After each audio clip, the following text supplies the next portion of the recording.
David Cay Johnston. Hello, Mark.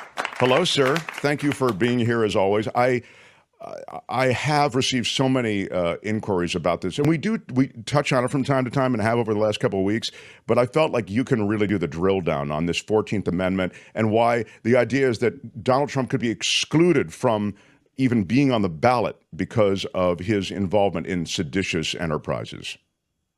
Well, the 14th Amendment was one of the three civil rights amendments adopted after the Civil War. And one of its clauses provided that no one who engaged in rebellion or insurrection against the United States, or, important word, gave aid or comfort to insurrectionists and rebels could hold any public office in the United States. You can't be, under this, a member of the city council in Albany or Alameda. Now, it's only been invoked a few times. In 1872, I believe, 4 years after this amendment was put into the Constitution, there was a general amnesty that applied to many people. There is no requirement that you be convicted of any crime. All that has to be established is that you gave aid or comfort to a rebellion or an insurrection. Well, how is that established, though, David, if there's no trial? As you say, you don't have to be convicted. How do you establish Well, it? it is the duty of state elections officials. The Constitution provides that federal elections, Congress, the Senate, the president, and vice president, are to be conducted by each state according to its rules, unless Congress decides to impose its own rules, as we saw with the now gutted Voting Rights Act in 1965. What I expect will happen is there will be lawsuits filed in hopefully all 50 states, but certainly a number of states, asserting that Donald Trump is ineligible to be on the ballot. This will eventually end up before state Supreme Courts and perhaps the U.S. Supreme Court. The U.S. Supreme Court, I think, does not have a role here, just as it should not have had a role in deciding the 2000 election between Al Gore and George W. Bush. But the lawyer for the Democrats, the famous litigator David Boyce, rather than saying to the Supreme Court members, especially the originalists like Antonin Scalia, you have no business here, he decided to accept their authority. And of course, that meant that George Bush was elected 5-4. But all it would take is a few states that are potential Trump states to decide that he's not allowed on the ballot. And that would settle the matter of the election because he can't win. I'm of the school that he is disqualified because of January 6th. But there's going to be a lot of litigation about this. I expect you will see this litigation begin as soon as filing deadlines arrive for being on state ballots. And CREW, Citizens for Responsibility and Ethics in Washington, which has done yeoman work in the courts, dealing with Trump, hiding documents, profiting off the White House, et cetera. They have lined up lawyers, I don't know in how many places, they haven't said, but they've developed a legal strategy about this. So that what you're going to see are challenges to Donald Trump's appearance on a ballot. The fact that there is no court case, no due process, if you will, actually, should it concern us, David? Because the same shoe could be on the other foot. I mean, you could have Joe Biden taken off of the ballots based on some concocted, insurrectionist conspiracy theory, for example. Well, this won't happen without litigation. Let's assume there's a state elections official, typically the Secretary of State, who says, I'm not going to put Biden or I'm not going to put Trump on the ballot. That immediately will be taken to court and challenged. So there will be due process here, and there will be judicial review of this. We have had in the last 2 years, one person, a New Mexico County commissioner, California, it's the Board of Supervisors. Where I live, it's the county legislature. In New Mexico, it's the county commission, who was removed from office by a judge because he had participated in January 6th. In Trump's case, you don't need him to participate. All you need is that he gave aid or comfort, and that's not hard to establish at all. He very clearly gave aid as well as comfort to those folks. Hopefully, the courts will deal with this very quickly in a matter of days or weeks, and you may well see different court decisions by trial, appellate, and Supreme Courts of the different states. What about this notion, David Cay Johnston, I'm just seeing here in the chat? If this is up to the states, it's not going to matter, at least in a timeliness perspective with the 2024 election. Can it all be adjudicated prior to the election, David? Oh, yeah. I don't think there's any problem at all with adjudicating this before the election. I mean, when the courts want to move swiftly, they can do so. We have seen in recent weeks in some of the Trump criminal cases that filings were responded to by judges, in some cases in a matter of a couple of hours. And given the importance of this, I would expect these to go right up for a hearing. Now, this is an area that has some history. It doesn't have a lot of history, but it certainly has some history that says that you don't have to be convicted of anything. The Constitution does not impose a requirement. All it requires is showing aid or comfort to insurrectionists. Other stories that are adjuncts to the indictment, Trump screaming about the fact that Jack Smith had a meeting at the White House. I mean, that in itself, I don't know, is, they had a pre-indictment meeting, the team at the White House. Of course, they're trying to cast it in sort of a political light. Right. I hadn't heard about that meeting, so unfortunately I can't tell you anything about that specific circumstance, but do we know for a fact that it was about Donald Trump as opposed to the Hague Convention cases involving international war criminals that Smith had been working on prior? Sure, you're right. He's not just on Trump watch. You're absolutely right to point that out. A source said the meeting was with a career White House staffer and not, as Trump claimed, a sit down to get the Biden administration approval for criminal charges. Trump, of course, has written on his Truth Social that it was, a meeting with Biden. And, he used the word sleazebags and all the rest of it. He does talk like a mobster, man. It's incredible how this guy won, the presidency. Truth and Donald Trump are only occasionally and coincidentally related.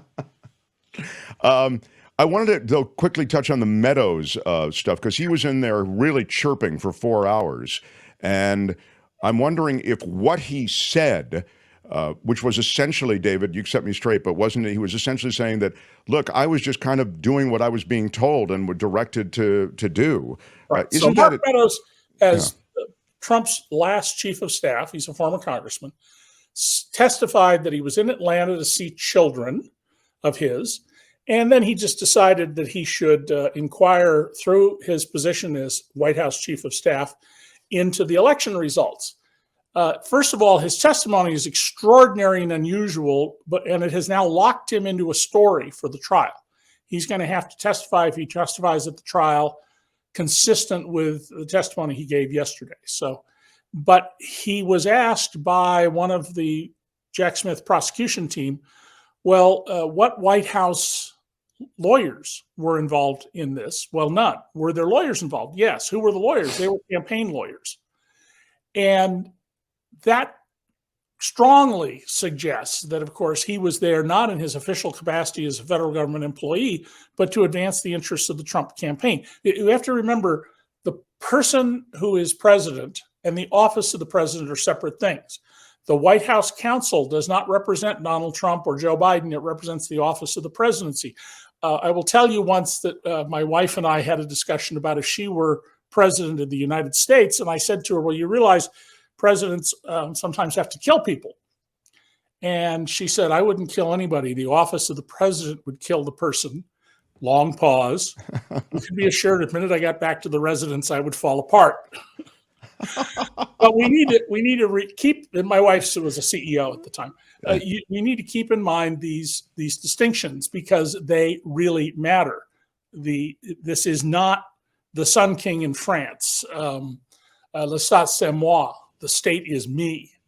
It's an office where we temporarily imbue you with power to act on our behalf.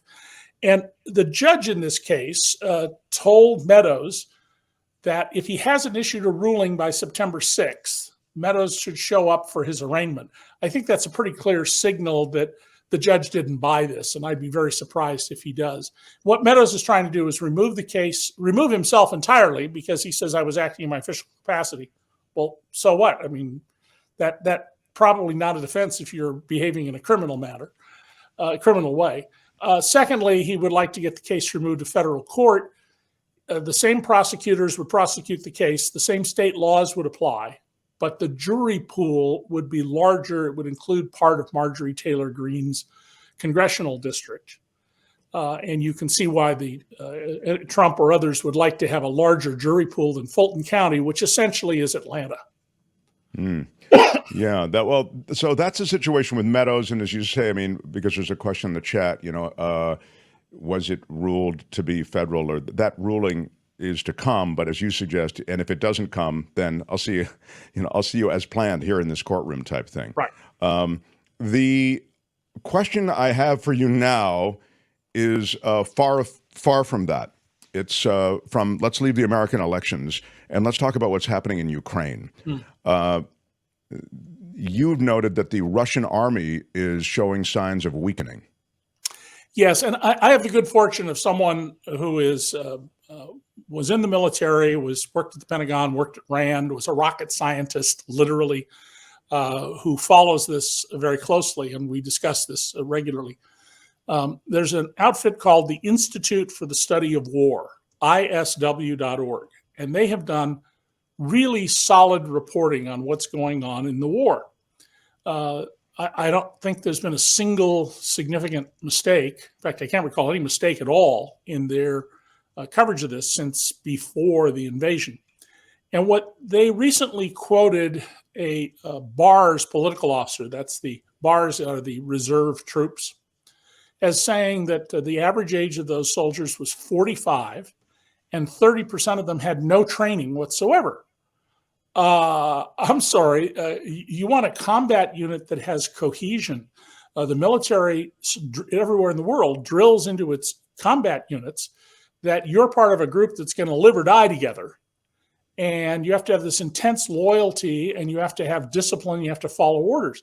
We've repeatedly seen video of Russian soldiers running away when Ukrainians come, not just running away from a tank that can't move, which makes perfect sense because you're a dead duck in that tank, but running away in the woods, for example, and you can see from drone footage them doing this. Now, the breakdown that is seen by my friend and is seen by ISW is essentially that the Russians' army it's a Potemkin army.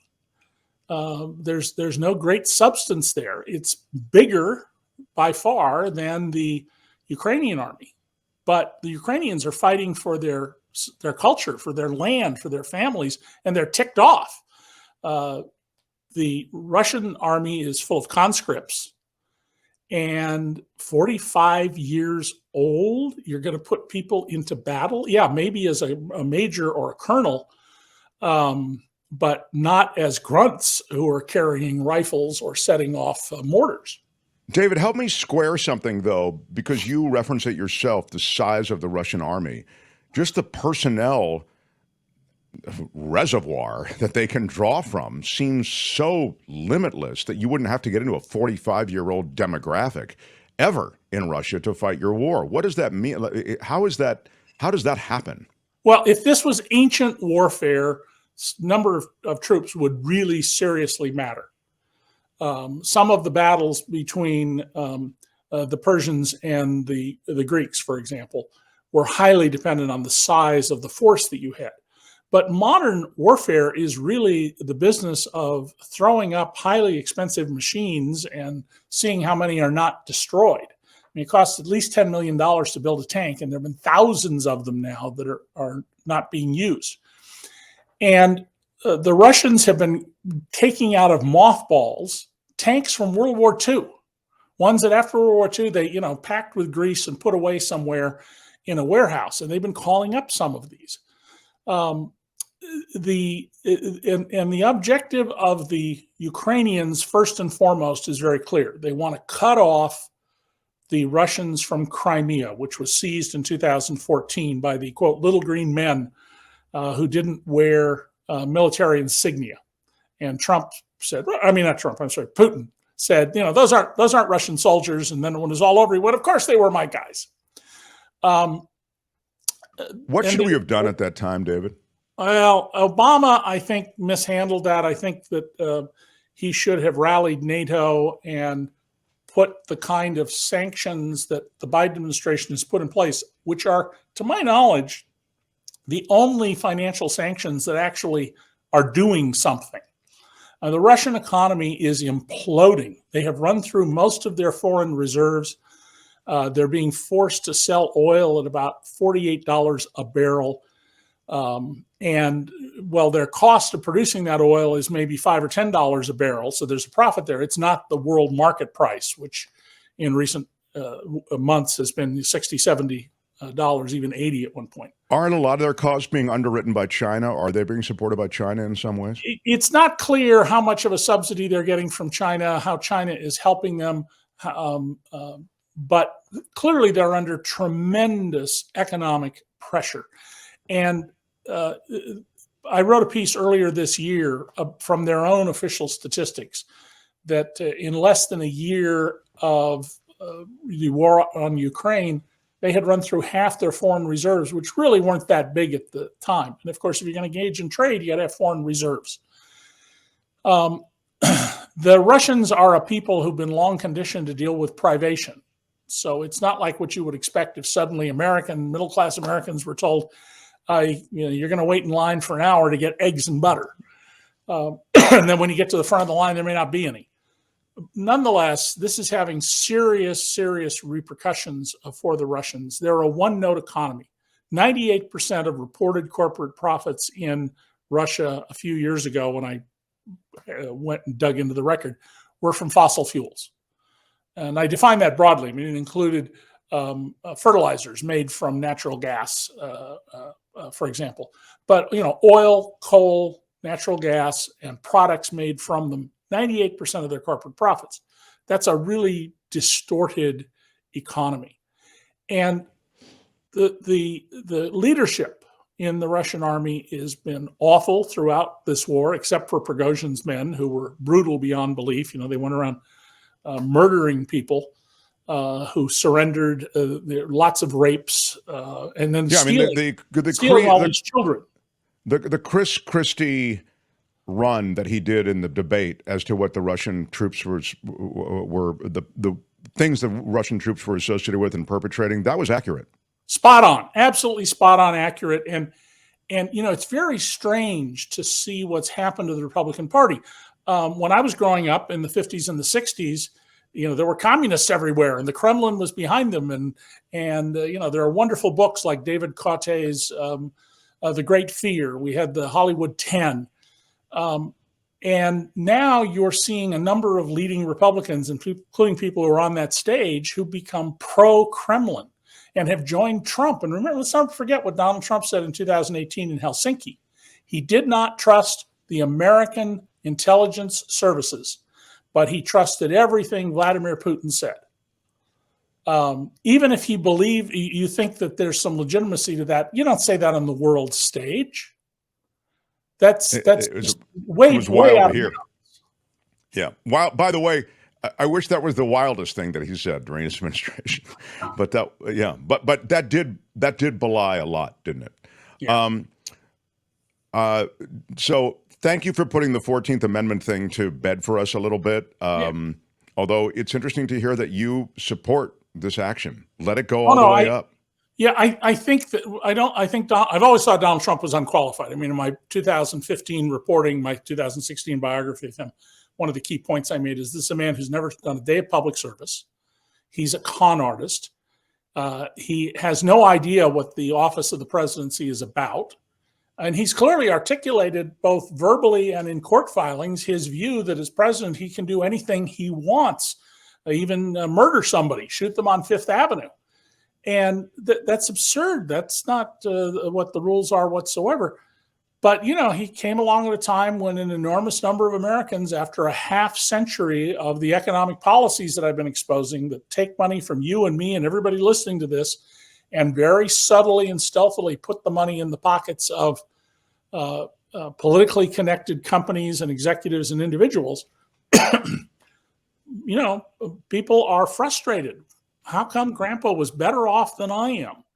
And why am I? The populist message was something that found willing recipients of that message, and they acted. It's the cultism that's amazing to me. It's one thing to, I don't think, Bernie Sanders had a populist message, and he also had like really smart electorate kind of rallying behind him. I mean, really evaluating things like, Medicare for all and minimum wage and college tuition for you. And there were all of these agenda political policies based aspects to his campaign that seem to be embraced by his followers. Trump, it really just seems like it's cultism and anger, Yeah, there are these broad claims, he made the country so much better. Well, how?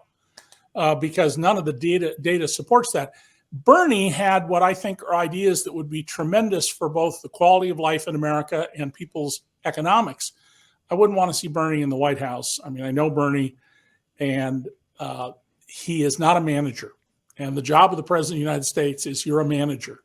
And he's not. He doesn't have the executive skills that the job requires.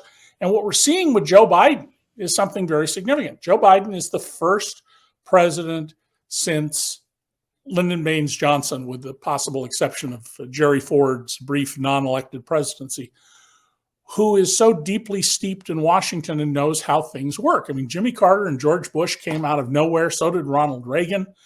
Barack Obama was a U.S. senator long enough to have a cup of coffee on Capitol Hill, and that was about it. But Biden his whole career has been in Washington. He knows how things work. He knows how to make them work. He knows who the real folks are versus the posers in terms of appointments. And we should want to elect people who know how Washington works, not outsiders. Because if you bring in an outsider who doesn't know how Washington works, who wins? All the people you particularly probably don't want to have win. The lobbyists, the military-industrial complex, the well-entrenched people who make money off of Washington and have a deep financial interest in it, the drug companies. So true. Gosh. Good stuff, David. Thank you. And we'll talk next Tuesday. Okay. Take care. David Cay Johnston, everybody. Hi, it's Mark, and I thought that was great. Hit the notification bell. You'll know whenever there's a new video being dropped, and please subscribe to our channel to help us save the universe.